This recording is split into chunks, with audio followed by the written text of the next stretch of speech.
Hello guys, இதுதான் த straight of கிப்ரல்டர். Atlantic மற்றும் Mediterranean பெருங்கடல்களை இணைக்கும் ஒரு குறுகிய ஸ்ட்ரெய்ட் ஆகும். இந்த சின்ன கடல் பாதை உலகின் 2 முக்கியமான கான்டினென்ட்ஸை பிரிக்குது. அதுதான் ஐரோப்பா மற்றும் ஆப்பிரிக்கா. இந்த 2 கான்டினென்ட்ஸுக்கு இடையில உள்ள தூரம் வெறும் 7.7 நாட்டிக்கல் மைல்ஸ், அதாவது 14.2 கிலோமீட்டர் மட்டுமே. இந்த தூரம் எவ்வளவு சின்னதுன்னு சொல்லணும்னா, ஒரு பக்கத்துல இருந்து பார்த்தா இன்னொரு கான்டினென்ட் எளிதா தெரியும். ஆனா இந்த 2 கான்டினென்ட்ஸையும் இணைக்கும் வகையில ஒரு பாலம் கூட இதுவரைக்கும் கட்டப்படல. உண்மையிலேயே உலக அளவுல 60க்கும் மேற்பட்ட கடல் வழி பாலங்கள் இருக்கு. அதுவும் இந்த 14.2 கிலோமீட்டர் தூரத்துக்கும் நீளமான உள்ள கடல் வழி பாலங்கள் இருக்கு. கடந்த சில ஆண்டுகளுக்கு முன்னாடியில இருந்தே இந்த 2 கண்டங்களையும் இணைக்க நிறைய திட்டங்கள் போடப்பட்டது. இதனால யூரோப்பியன் யூனியனின் 449 மில்லியன் மக்களையும் ஆப்பிரிக்காவின் 152 பில்லியன் மக்களையும் இணைக்கலாம்னு. இப்படி செய்யறதுனால இந்த 2 கண்டங்களின் பொருளாதாரம் உயரும், இவங்களுக்கு இடையில உள்ள வர்த்தகம் மேம்படும், போக்குவரத்து சிறப்பாக இருக்கும், சுற்றுலாவும் பெரிய அளவுல அதிகரிக்கும். இப்படி பல நன்மைகள் இருந்தும் ஐரோப்பாவுக்கும் ஆப்பிரிக்காவுக்கும் இடையில ஒரு பாலம் கூட இல்ல. இதுக்கு என்ன காரணமாக இருக்கும்? வாங்க இன்னைக்கு வீடியோல இத பத்தி விரிவா பார்ப்போம். இங்க ஏன் பாலம் கட்டப்படலைன்னு சொல்றதுக்கு முன்னாடி இங்க நடக்கும் வர்த்தகத்தை பத்தி குயிக்கா சொல்றேன் கேளுங்க. 2 முக்கியமான பெருங்கடல்களான அட்லாண்டிக் மற்றும் மெடிட்டரேனியன் கடல்களை இணைக்கும் இந்த ஸ்ட்ரெய்ட் ஆஃப் கிப்ரல்டர் 36 மைல், அதாவது 57 கிலோமீட்டர் நீளம் கொண்டது. இதோட அகலம் ஸ்பெயின்ல உள்ள பாயிண்ட் மரோக்கி மற்றும் மொராக்கோல உள்ள பாயிண்ட் சைரஸ்க்கு இடையில 14.2 கிலோமீட்டர் மட்டுமே. இந்த ஸ்ட்ரெய்ட்டோட ஆழத்தை பத்தி சொல்லணும்னா அது 1200 அடி ஆழம். இந்த ஸ்ட்ரெய்ட் ரொம்ப சின்னதாக இருந்தாலும் மெடிட்டரேனியன் கடலுக்கும் அட்லாண்டிக் கடலுக்கும் இடையில இயற்கையா உருவான உலகின் முக்கியமான கப்பல் பாதைகள்ல இதுவும் ஒன்னாகும். இத புரியுற மாதிரி சொல்லணும்னா சூயஸ் கெனால உதாரணத்துக்கு எடுப்போம். இந்த கெனால் மனிதனால் உருவாக்கப்பட்ட கால்வாய். இது ரெட் சீக்கும் மத்தியத்திரை கடலுக்கும் இடையில கப்பல்களுக்கான பாதையை வழங்குது.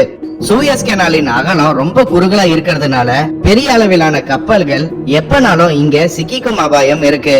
அதுவே ஸ்ட்ரெய்ட் ஆஃப் கிப்ரல்டரின் பெரிய அளவு காரணமா தினமும் ஏராளமான பெரிய கப்பல்கள் இந்த ஸ்ட்ரெய்ட் வழியா போகுது. இத டேட்டா படி சொல்லணும்னா ஆண்டுக்கு 14,000 கப்பல்கள் பனாமா கெனால் வழியா போகுது. ஆண்டுக்கு 20,000 கப்பல்கள் சூயஸ் கெனால் வழியா போகுது. அதுவே ஸ்ட்ரெய்ட் ஆஃப் கிப்ரல்டர் வழியா ஆண்டுக்கு 1,00,000 கப்பல்கள் போவதாக சொல்லப்படுது. அப்போ இந்த ஸ்ட்ரெய்ட் ஆஃப் கிப்ரல்டர் எவ்வளவு பிஸியான கப்பல் பாதைன்னு யோசிச்சு பாருங்க. இந்த ஸ்ட்ரெய்ட் வழியா போகும் பல சரக்கு கப்பல்கள் வெஸ்டர்ன் ஹெமிஸ்பியர்ல இருந்து மிடில் ஈஸ்ட், ஆப்பிரிக்கா மற்றும் ஐரோப்பாவுக்கு விலை உயர்ந்த பொருட்களை கொண்டுகிட்டு போகுது. சில கப்பல்கள் சூயஸ் கெனால் வழியா போய் ஏசியா மற்றும் சைனா வரைக்கும் போகுது. இதே மாதிரி மிடில் ஈஸ்ட்ல இருந்து மேற்கு ஐரோப்பா மற்றும் அமெரிக்காவுக்கு போகும் கப்பல்கள் இந்த ஸ்ட்ரெய்ட் வழியாக தான் போகுது. இது மட்டும் இல்ல, ஸ்ட்ரெய்ட் ஆஃப் கிப்ரல்டர் ஃபாசில் ஃபியூல் நிறைஞ்ச நாடுகளுக்கு பக்கத்துல இருக்கிறதுனால ஒவ்வொரு நாளும் கச்சா எண்ணெய் மற்றும் இயற்கை எரிவாயுவை கொண்டு செல்லும் பல கப்பல்கள் இந்த ஸ்ட்ரெய்ட் வழியா தான் போகுது. ஒரு ரிப்போர்ட்டின் படி இந்த ஸ்ட்ரெய்ட் வழியா தினமும் 300 ஆயில் டேங்கர்ஸ் போவதாக சொல்லப்படுது.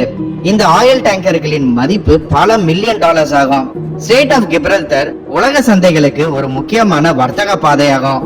இந்த காரணம்னால பல முக்கியமான துறைமுகங்கள் மற்றும் ஷிப்பிங் ஃபெசிலிட்டிஸ் இங்க கட்டப்பட்டிருக்கு.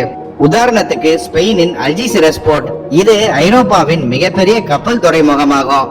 மேலும் மொராக்கோல இருக்கிற டான்ஜர்மெட் போர்ட்டும் அதோட வசதிகளை விரிவுபடுத்திக்கிட்டு வருது. இவ்வளவு நிதி பலன்கள் மற்றும் நன்மைகள் இருக்குன்னா அப்புறம் ஏன் இந்த 2 கான்டினென்ட்ஸையும் இணைக்க ஒரு பாலம் கூட கட்டப்படலைன்னு இப்ப நீங்க கேட்கலாம். இந்த கேள்விக்கான பதில சொல்றேன் கேளுங்க. இந்த பிரிட்ஜை பத்தி இவங்க யோசிக்காம இல்ல. 1979ஆம் ஆண்டு முதல் ஃபீசிபிலிட்டி இன்வெஸ்டிகேஷன் நடந்தது. இதுல பல ஆய்வுகள் மற்றும் ப்ரொபோசல்ஸ் கொடுக்கப்பட்டது. ஆனா சில சிக்கல்கள் இந்த பாலத்தை கட்டுறதுல இருந்ததுனால இந்த பாலத்தை கட்டுறது அவ்வளவு எளிதான விஷயம் கிடையாதுன்னு நம்பப்பட்டது. எதனாலனா, முதலாவதா இரு நாடுகளுக்கு இடையில இருக்கும் அரசியல் சூழல்னால ஸ்பெயின் மற்றும் மொராக்கோ அரசாங்கங்களுக்கு இடையில கருத்து வேறுபாடும் டென்ஷனும் இருந்தது. 2 அண்டை நாடுகளுக்கு இடையில இந்த மாதிரி சண்டை இல்லைனாதான் அது ஆச்சரியம். இதன் காரணமா இந்த பிரிட்ஜ யாரு கட்டுவதுங்கிற குழப்பம் இருந்தது. 2வதா இந்த பாலத்தை கட்டும் செலவு. சில எஸ்டிமேட்ஸின் படி இங்க ஒரு பாலம் கட்டுறதுக்கு 5 பில்லியன் டாலர்ல இருந்து 20 பில்லியன் டாலர் வரை செலவாகும்னு மதிப்பிடப்பட்டிருக்கு. ஏன்னா உலகம் முழுக்க இருக்கிற மத்த பாலங்களை ஒப்பிடும் போது இந்த பாலத்தோட கட்டுமானத்துல ரொம்ப கடினம் இருக்கு. அதாவது இங்க எந்த பாலம் கட்டினாலும் அத உலகின் மிகப்பெரிய கப்பல்கள் கூட எளிதா கடந்து செல்லும் வகையில வடிவமைக்கப்படணும். இத சொல்றது ஈஸி, ஆனா நடைமுறைன்னு வரும்போது இந்த கட்டமைப்பு ரொம்ப கடினமானது. சரி, இத கட்டுறதுல இருக்கும் சிரமத்தை பத்தி அப்புறம் பேசுவோம். திரும்பி டாபிக்கு வருவோம். இந்த 5 இருந்து 20 பில்லியன் டாலர் கட்டுமான செலவை யாரு செய்வாங்கங்கிறது தான் இங்க கேள்வி. இந்த செலவை ஒண்ணு வெளிநாட்டு நிறுவனம் ஏதாவது எடுத்து செய்யணும், இல்லைன்னா இந்த 2 நாட்டுல யாராவது ஒருத்தர் முன் வந்து செய்யணும். இந்த விஷயத்துல ஸ்பெயின் மற்றும் மொராக்கோ அரசாங்கங்கள்னால எந்த ஒரு உடன்பாடும் செய்ய முடியல. ஸ்பெயின் அரசாங்கம் இந்த பாலம்னால மொராக்கோவுக்கு தான் அதிக பயன்னு சொல்றாங்க. இதனால இந்த பாலத்தை கட்டும் செலவை மொராக்கோ தான் அதிகமா எடுக்கணும்னு சொல்றாங்க. அதே சமயம் மொராக்கோ அரசாங்கம் இந்த பாலத்தின் கட்டுமான செலவை இரு நாடும் சமமாக எடுக்கணும்னு சொல்றாங்க. மூணாவதா இந்த பாலத்தின் சாத்தியக்கூறு, அதாவது ஃபீஸபிலிட்டி. இந்த பாலத்தின் கட்டுமானத்துக்கு அப்புறம் இது எவ்வளவு பயனுள்ளதாக இருக்கும்னு கேள்வி வந்தது. உதாரணத்துக்கு பிரான்சுக்கும் இங்கிலாந்துக்கும் இடையில கட்டப்பட்ட சேனல் டனல்ல ஒவ்வொரு ஆண்டும் 2 கோடிக்கும் அதிகமான பயணிகள் இந்த டனல்ல பயணிக்கிறாங்க. இந்த கடலுக்கு அடியில போகும் டனலை கட்ட சுமார் 14.5 பில்லியன் டாலர் செலவானது. ஒரு பயணி இங்கிலாந்துல இருந்து 121 இங்கிலாந்து பவுண்ட்ஸ் இல்லைன்னா 150 அமெரிக்கன் டாலர்ஸ் கொடுத்து இந்த டனல் வழியா பிரான்சுக்கு போகலாம். ஒவ்வொரு ஆண்டும் இந்த டனல் சுமார் 30 பில்லியன் டாலர் சம்பாதிக்குது. இது இந்த டனலின் கட்டுமான செலவை விட 2 மடங்காகும். கடலுக்கு அடியில போகும் இந்த டனலின் கடினமான கட்டுமானத்தை பத்தி கூட நம்ம சேனல்ல ஏற்கனவே ஒரு வீடியோ வந்திருக்கு, அத பாருங்க, நான் சொல்றது உங்களுக்கு புரியும். சரி, இந்த சேனல் டனல் மாதிரியே ஸ்ட்ரெய்ட் ஆஃப் கிப்ரல்டர்ல ஒரு பாலத்தை கட்டினாலும் பாலத்தின் கட்டுமான செலவை வசூலிக்கும் அளவுக்கு வருமானம் கிடைக்குமாங்கிறது உறுதியா சொல்ல முடியாது. ஏன்னா மொராக்கோ நாட்டின் ஜிடிபி 130.9 பில்லியன் டாலர் மட்டும்ங்கிறதுனால இந்த விஷயம் பெரும் சந்தேகத்தோடு பார்க்கப்படுது. இங்க 5 பில்லியன் டாலர் மதிப்புள்ள ஒரு பாலம் கட்டப்பட்டா இந்த பாலத்தை பயன்படுத்த குறைந்தபட்ச கட்டணமாக $20 வச்சாலும் யூகேக்கும் பிரான்சுக்கும் நடுவுல இருக்கும் சேனல் டனல்ல பயணிக்கும் அதே 2 கோடி பயணிகள் இங்கேயும் அதே அளவுல பயணிக்கிறாங்கன்னு நம்ம வச்சுக்கிட்டாலும் 2 கோடி பயணிகளின் வருடாந்திர பயன்பாட்டின் தொகையை கணக்கிட்டாலும் இந்த பாலத்தின் செலவை கூட அது நெருங்காது. இது மட்டும் இல்ல, இந்த பாலத்துல ஆண்டுக்கு 2 கோடி மக்கள் பயணிப்பாங்களான்னு உறுதியாகவும் சொல்ல முடியாது. 4வது சிக்கல் இங்க என்னன்னா, ஸ்ட்ரெய்ட் ஆஃப் கிப்ரல்டர் கப்பல்களுக்கு ரொம்ப பிஸியான பாதைன்னு நான் ஏற்கனவே சொன்னேன். இத மனசுல வச்சு இங்க கப்பல் போக்குவரத்துக்கு இடைஞ்சல் ஏற்படாத வகையில பாலம் அமைக்கணும். உலகின் மிகப்பெரிய சரக்கு கப்பல்னா அது எவர்கிரீன் A கிளாஸ் தான். இந்த கப்பல் சாம்சங் ஹெவி இண்டஸ்ட்ரீஸ்னால கட்டப்பட்டது. இந்த கப்பல் 20 அடி உயரம் உள்ள 24,000 கண்டெய்னர்ஸ சுமந்து செல்லக்கூடியது. என்னதான் இந்த கப்பலின் பெரும் பகுதி நீருக்கடியில இருந்தாலும் ஒரு பாலத்துக்கு அடியில போக இதுக்கு 120 அடிக்கு மேல உயரம் தேவைப்படும். இந்த மாதிரி கப்பல்கள் போக மிக உயரமான பாலத்தை இவங்க இங்க கட்டணும். இது இன்ஜினியர்ஸுக்கு பெரிய சவாலாக இருந்தது. ஸ்ட்ரெய்ட் ஆஃப் கிப்ரல்டர்ல சராசரி ஆழம் 1200 அடி. ஆனா சில இடங்கள்ல கடலின் ஆழம் 3000 அடியை எட்டியது.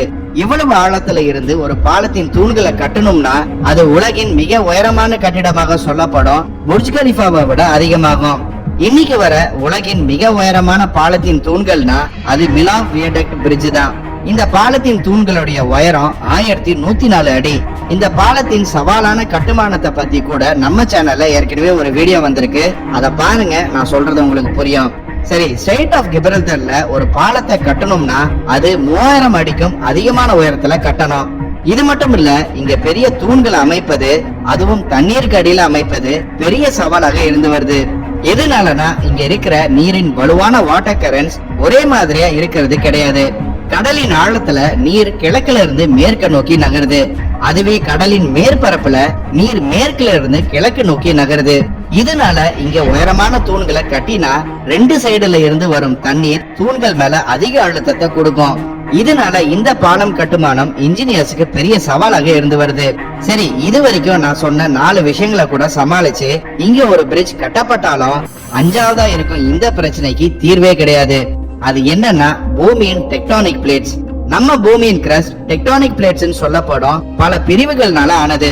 இந்த டெக்டானிக் பிளேட்ஸ் தொடர்ந்து நகர்ந்துகிட்டே இருக்கும்.